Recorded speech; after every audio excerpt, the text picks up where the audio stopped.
Olá, eu sou o Lucas Kotovics e está no ar o Tela 1 Entrevista.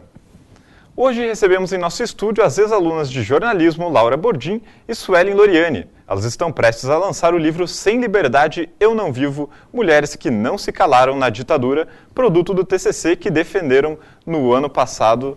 Olá, Suelen, olá, Laura. Olá, sejam bem-vindas ao Tela 1. Obrigada. Primeira pergunta, como foi que surgiu a ideia de escrever esse livro? Isso, acho que era no segundo ano de faculdade. Eu tive acesso a um vídeo que a Dilma Rousseff, que até então era ministra-chefe da Casa Civil, e ela discutia, durante uma CPI, discutiu com o senador Agripino Maia, e ele acusou ela de ter mentido nos processos que ela foi vítima durante a ditadura militar. Uhum. E durante esse embate, ela ficou muito emocionada, ela chorou, e ela falou para o senador que ele jamais vai saber o que é ser uma garota de 19, 20 anos, que passa pelas mãos do Estado de uma forma bem, dura, né? Então, quando eu assisti isso, eu fiquei bem tocada e fiquei pensando, eu hoje sou uma garota de 20 anos e o que eu teria feito, né? Nesse momento, e quem são as garotas que moram aqui, que fizeram e que a gente não conhece a história delas. Então, isso foi o ponto de início do nosso trabalho, que começou, a gente tinha algumas referências e fomos atrás de outras para tentar descobrir quem são essas garotas que fizeram isso aqui no Paraná. E quem são elas? São várias, né? A gente teve acesso a algumas delas, conversamos com 6, né? São 6 perfis no nosso livro. E elas são garotas que eram estudantes, né, na época, a maioria de jornalismo, né, 3 delas de jornalismo, uma de história, direito, são garotas que eram a gente, vamos dizer assim, em 64, 68, e não quiseram, como o mesmo livro diz, né, não quiseram se calar diante do acontecido, que era um governo ditatorial de exceção que foi bastante pesado para muita gente, né? E assim, como que vocês, durante o processo de pesquisa, aonde que vocês encontraram elas? Porque provavelmente é difícil ou não achar, porque vocês mesmos falam que a história é contada pelos homens, né? Uhum. E a ideia do livro é que são contadas por mulheres. Então, onde que vocês encontraram esses 6 perfis?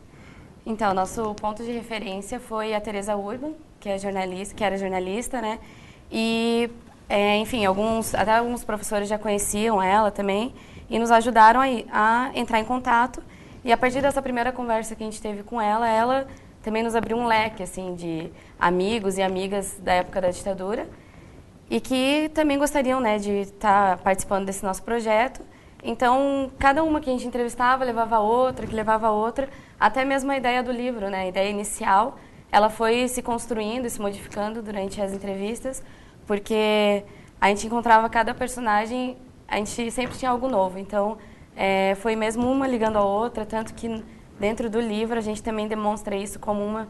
A história delas se entrelaçam, né? Que elas são... algumas não se conheciam, algumas se conheceram por causa da militância, 2 delas foram presas na mesma cela e se conheceram por causa disso. Nossa. Então, isso foi ajudando a construir o livro. Até a gente tinha uma ideia um pouco diferente da inicial. A gente pensou em fazer uma coisa assim, bem breve e focando também em coisas como a tortura mesmo, que é uma coisa que nós achávamos que era super difícil de tratar, mas queríamos demonstrar isso no nosso livro. E ao longo das entrevistas nós fomos percebendo que isso não era tão necessário assim, né? Falar explicitamente de tortura, porque a gente conseguia sentir em cada uma delas o que elas passaram.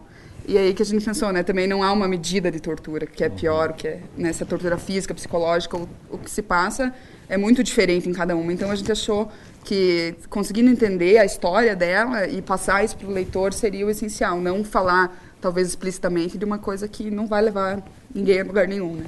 E vocês falaram de sentir, enquanto elas contavam as histórias, o que vocês sentiam durante a entrevista? Era forte, né? A gente saía sempre das entrevistas assim, meio abaladas, muitas vezes a gente nem conversava depois da entrevista, porque como a Laura falou, não era nem a questão da tortura, que quando se fala em ditadura sempre se leva para esse lado, né? Mas toda uma história de vida, porque a gente começou a abordar desde quando elas nasceram, quais foram as influências delas.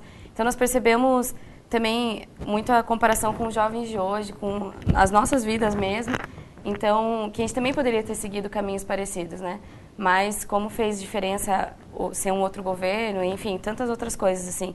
Mas a gente saía realmente abalada e também motivada a continuar o trabalho e também a transformar toda uma visão que ainda se tem da história da ditadura.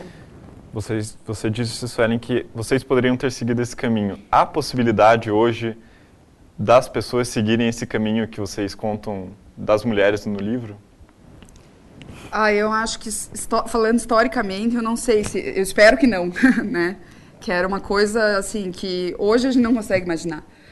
Tanto que, assim, que uma das nossas primeiras perguntas era para contar como é que iniciou, né? A militância, enfim. E acho que todas elas falaram que não podiam contar, assim, simplesmente. É uma época que exige muita contextualização, né? Os anos 60 é uma coisa, historicamente, é muito rico. Foram muitas coisas em muito pouco tempo. Era uma outra visão de mundo, era tentar mudar uma ordem político-social. E a ditadura, a grande maioria delas costuma dizer que enquanto o mundo vivia à luz, né, do questionamento, o Brasil vivia a escuridão da ditadura. Que foi bem nesse momento que tudo estava se discutindo, aqui foi calado por um governo ditatorial. Né? E assim, qual que foi a coisa mais que assombrou vocês, assim, cada uma de vocês? Não sei se é a mesma coisa, são coisas diferentes, mas durante o processo de escrita, durante o processo de pesquisa, o que assombrou, o que foi a maior surpresa que vocês tiveram? Acredito que para nós duas foi o fato de assim, ser tão importante a contextualização e também toda a história de vida delas e não somente o período da ditadura, assim, porque a gente percebe que grandes influências desde a infância e tudo que elas passaram desde a infância, não só na juventude, influenciou para que elas tivessem uma militância ou também, às vezes, não influenciava. Então, cada uma tinha uma história. Os números sempre nos assombram, né? Elas passavam isso para a gente, como que é triste. A gente saía abalada porque isso ainda é real para elas, elas ainda vivem isso. Elas ainda descobrem, ainda está sendo mostrado através da mídia alguma coisa, que elas ainda estão descobrindo números, pessoas, casos que não faziam nem ideia daquela época. Então, e a construção da nossa vida também, assim, o que isso influenciou na nossa vida também foi uma surpresa, que eu acho que a gente não pensou que ia ter tanta influência. E qual foi a maior influência? Eu acho que uma das coisas que mais me marcou foi o jeito que elas lidam com o que elas passaram, sabe? A gente imaginaria que a pessoa tivesse muita raiva, ficasse muito abalada, e a maioria delas lida isso de uma forma bem leve. Não que não acreditem que isso tem que ser mostrado, todas elas acreditam nisso, né? Que isso tem que vir à tona, mas o que mais me marcou nesse trabalho foi uma das primeiras conversas que a gente teve com a Teresa Urban, que eu acho que foi o grande nome nesse trabalho, que nos ajudou a delinear uma coisa que a gente nem imaginava que aconteceria. E ela falou o seguinte, ela falou que achava que a ditadura ela é terrível, e foi terrível para ela, como uma jovem de classe média, mas que ela, quando trabalhou com boias frias, foi para o campo, foi presa, ela percebeu que existia toda uma outra história, uma outra ditadura que existe até hoje e que ninguém vê, que é com o pobre, com o negro, com a prostituta, né? Ela conta umas histórias bem interessantes sobre esse fato, e ela fala explicitamente, por que foi pior para mim, que era uma jovem de classe média? Foi pior para mim, isso ainda acontece muito e ninguém vê. Então, o jeito que elas lidam com esse período, para mim, foi fantástico, assim, de perceber como você pode se abrir do simples fato de ser você que passou e analisar toda uma realidade, né? Foi bem interessante. E, assim, o que o leitor vai aprender quando ele pegar, comprar o livro? O que ele vai aprender, aliás, o que ele vai sentir enquanto ele estiver lendo?